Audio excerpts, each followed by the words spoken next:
Good morning, everyone. This is Jeffe Kennedy, author of Epic Fantasy Romance. I'm here with my first cup of coffee.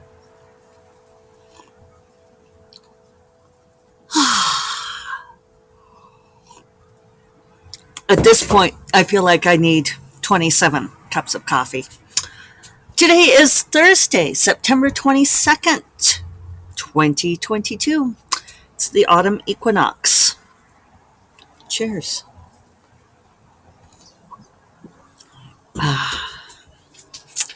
Love the autumn equinox. First day of autumn, and autumn is such a glorious season here. So, what have I been up to? I have been working on this revision. Um, so, so there's like good news, bad news. Good news is I technically finished my revision, as in I made it all the way through the final page yesterday. I, my SIFWA people, bless them. Bless my Vice President John Murphy, CFO Aaron Murphy, Executive Director Kate Baker, and Deputy Executive Director Tara LeMay. They just like excused me from stuff this week.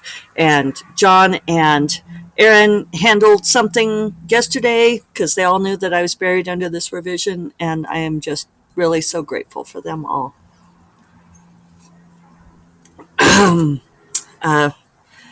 I think even though I make noises about being good at delegating, I sometimes forget that I don't have to do everything myself. And so this is, yeah, great to have them do that. So I've just been, like working nonstop on this revision. Um, the caveat to the fact that I made it through the final page, and I did end up adding a scene near the end that I felt like needed to be added. I think that I probably need to tweak again because here's what I've discovered when I decided to have multiple POVs, multiple meaning more than two. So, what I did on this book this time, for those of you who have not been following along avidly with the blow by blow, is with Shadow Wizard. I have my two main characters, Jadrin and Sully, and the bulk of the book is told in their two POVs. I think, because you all know I love my spreadsheets, I keep track of the proportions, word count in each POV, and it's worked out to Sully has 44% and Jadrin has 42%. The other, excuse me, the other percentages are Nick and Gabriel, because for the first time I decided to have more than two POVs. This is a big step for me. Big step. I know it probably doesn't sound like it, but it was. And I was happy with Corinne's read, that she thought that worked and that they were good to have them in there. I know lots of writers do this. I hadn't done it before. And it worked fine, except one thing that I discovered is, and this is going to be a long explanation, the way my revision process works. So let's back up to that, because aspiring author friend asked me the other day about my revision process, like what the proportion it is to drafting. And the short answer is that my revision process is much, much shorter than the drafting process. I think, and I had to pull out these numbers for him, but the drafting of Shadow Wizard took me 62 working days. I think it was a span of like 94 days. And the revision is, well, now it's going to be 6 days, 6 working days, because I've got to work on it today. I've put in 5 days on it. This is because, angry honking. This is because I write pretty clean drafts. Now, this has not always been the case. I have not always written in this way. And yeah, in the beginning, it took me much, much longer to revise. But at this point, yeah, I can generally do, it's like a solid week, um, space for weekend, what have you. Because what happens with my revision is I usually don't change tons. And in this case, I did not change tons on this book. I keep a file with what I cut, my drafting outtakes, and my cut file is like 1,500 words. I added like 3 or 4,000, something like that. But on revision, that's my opportunity to go from the beginning and read all the way through it and layer, weave, smooth, check continuity, all of that sort of thing. Um, Other people, their revision process can be much more like major surgery. For me, it's pretty much cosmetic. However, what I discovered with having the two new POVs is my revision process did not work for those because they're happening at a different place in time, different people, and my whole thing and I was trying to explain this to my writer friend, that what I try to do is, and it sounds so weird. So I was checking, I should have checked it before, but there's this quote that's attributed to Albert Einstein. Who knows if he actually said it? But how do I work? I grope. And that's been coming to my mind in trying to explain how I do this revision. I don't feel like I'm groping, but I feel like it's almost, it's hard for me to put it in analytical terms. What I do is I try to hold the whole story in my head, which is how I used to write short. It used to be fairly easy for me when I would write a short story or an essay. I could hold the whole thing in my head and get it down and into its correct shape. Um, with novels, I had to give that up because it wasn't possible for me to hold the whole thread of the novel in my head, working on it incrementally, which is pretty much how you have to write a novel unless you are on cocaine and writing Interview with a Vampire over the course of a long weekend, not throwing stones. Actually, I don't know that she was on cocaine, but I'm guessing there. That is how she wrote Interview with a Vampire. Anyway, uh, so when I revise, that's when I hold the whole story in my head, which is one of the reasons, one of two major reasons why I think it's mentally exhausting for me. I start from the beginning and I go through and I build the whole thing up in my head and it feels like a big globe, and that way I can, like, I don't know, tuck in all of the threads and smooth it out. The thing about those other two POVs is they did not fit inside the globe. So what I have is the globe of the main story. We have a flock of bush tits coming through. They're these tiny little birds and they make such happy, happy noises. And they kind of come in like like a flight of birds. I am out of metaphors.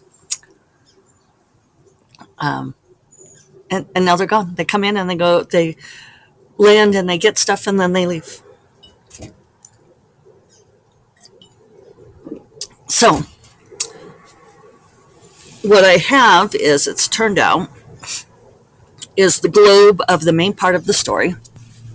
And now I need another globe for for Nick and Gabriel's POVs. So what I have to do is go back and read through just their POVs to the end, which I'm guessing it's only, well, one's like 7%, one's 8%. So was that 15% of, I think I'm at 350 pages. Is that right? Maybe. So you guys are probably doing, you all are probably doing the math faster than I am, but let's see, 35 plus 7, 52 pages, 55 pages, something like that. Actually, a little bit more than that because I need to also read where they overlap with Jedrin and Sully, which is not much, but there. So I still have to get through, like, I don't know, maybe 70 pages of revision today. I'm hoping it'll go fast. I'm hoping that I've already gone through some of it before I decided that it wasn't being productive and I need to skip it. So I'll do that, and then I need to do my out loud proofing, which is probably going to take me, I should just open up this file so I could see what these numbers are. All right, it's 334 pages, so close enough for government work. It's going to take me about 11 hours to do the out loud proofing. So, I mean, I do have all day tomorrow. So if I can get through those pages today, get a start on the out loud proofing. The trick with the out loud proofing is to spare my voice. I have to remember that I don't need to project. I'm not reading for anybody else. So I always have to remind myself just to take it down and read very quietly, because all that matters is that I go through and speak every word, and that's where I catch the errors. If I have to, I'll work on Saturday. I want to send it for formatting by tomorrow night, but my drop dead is by Saturday evening. So this doesn't sound too terrible, does it? This sounds doable. I can do this. Yeah. The other piece of why I find revision mentally exhausting is that I push myself a lot more on it because I can. When I am drafting, I can only push myself so far before I come up empty. And I can only write so many words a day before, like the fuel runs out, the well is dry, and I sputter to a stop. With revision, that doesn't happen. I get mentally exhausted, and I can tell I have less acuity than I did, but I can take a short rest and go back at it. I'm not done for the day like I would be with drafting. And I mean, is it fortunately or not, fortunately or unfortunately, that means that I can do, like I've been doing the last few days, that I do like 5 or 6 1-hour writing sessions instead of 3. And that does take its toll. But it's fortunately in that it's enabling me to get this book done on time. So, and then I can rest afterwards, right? Still want to start on Secret Movie Project next week. Looking forward to that. So overall, I mean, I must feel pretty good if I'm, feeling perky enough to contemplate writing that. There's been times when I've, contemplated turning to the next project where I feel that just empty tank sense of dread. So there's my update, my thoughts on revision. I feel like I do not have helpful advice on how to revise. But, it's one of those own your process things, right? Find out what your process is and own it. It does make me think of something I heard Susan Elizabeth Phillips say about her revision process, is that she makes a pass for different aspects of the book. So she makes a revision pass for each POV, and she does multiple POVs. So now I understand. Now I understand scrambled eggs. That's an epiphany joke. For those of you who don't know, my favorite epiphany joke. And no context for you. And she'll do a pass for, like, I don't know, like for plot and for character arc and all of this. If I was making millions off of each book, I would probably do longer revision passes too. But would I be making millions on each book if I did this? I don't know. I don't think so. I do think you hit a point of vanishing returns. Something that newer authors ask all the time is, how do you know when you're done? How do you know when to stop? Because you can tweak a book forever. And I always think of the graph, the asymptote, where it approaches zero or approaches affinity, but never quite reaches it. Yeah. There comes a point at which you are so close to not making any viable changes that you may as well not. And like I said, I do think it changes over time, that the more books you write, the more you know that you know, that you're not going to make a difference at this point. At some point, you have to stop going over your answers and just turn the test in, right? In other news, this guy DM'd me on Twitter that I foolishly followed back, apparently,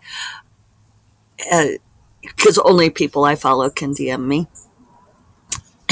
And I DM'd him, and he DM'd me. Sorry. I started thinking about something else. I was thinking about, is that true? Because I know that there are people who try to DM me that I'm sure I don't follow. But anyway, doesn't matter. This guy DMs me. Very, very long DM. And I'm sure it was either he has a bot set up for it or he's copy pasting. But he sends me this long thing. First of all, it's about his book, which he asks me to review, and offers to send me a free copy if I'll review it. And then says, all that we ask is that you support the author. And the whole thing is written as we think you might be interested in this book. And all we ask is that you support the author by engaging on social media and talking up the book. And I was like, excuse me? What? Excuse me? So I did check around with a couple people asking if they knew this person, because I thought, well, if he's a connection, I didn't know who he was. If he's a connection, I don't want to necessarily smack him down, but nobody knew who he was, so I felt smack permitted. So all I did was replied and said, no, I am not a book reviewer, which, reader, I am not a book reviewer. You know this. I know this. Anybody who bothers to look at anything to do with me knows this. I get a reply. It's probably an autoresponder of some sort. I should read it to you. Okay, I'm going to read you a little bit of this. So it says, please have a look at Book One on Amazon. And then it says, we are happy to send you an ebook in PDF, MOBI, or EPUB format. All we ask is that you support the author by posting a brief review on Instagram, Amazon, Goodreads, or your blog. And that was regards team, this series name, right? Who is one guy, right? If you self-publish, just own the self-publishing. Don't try to make yourself sound like you are part of some team, some publishing team, right? Come on. It's not like we can't figure it out. So then the reply is, hey, thanks for taking a peek at it. We wish you the very best with your projects. Have a smooth day. Reader, I did not take a peek at it. I said I'm not a book reviewer. Anyway, these are the perils of of, well, not knowing what you're doing. One of my friends who I asked, who I thought might know this person, and she did not. I pasted her what he had sent me, and she said amateur, and that's exactly what it is. It was an amateur move. Don't randomly DM people to be review your book. I don't know. There's so much here. I don't know if I can even unpack it all, but don't do this. Really, just I can't. Yeah, I can't even. On that note, I'm going to go get after this revision. At least it's coming along pretty well, so you all must be lighting your candles for me. Thank you. And I will talk to you all tomorrow. You take care. Bye bye.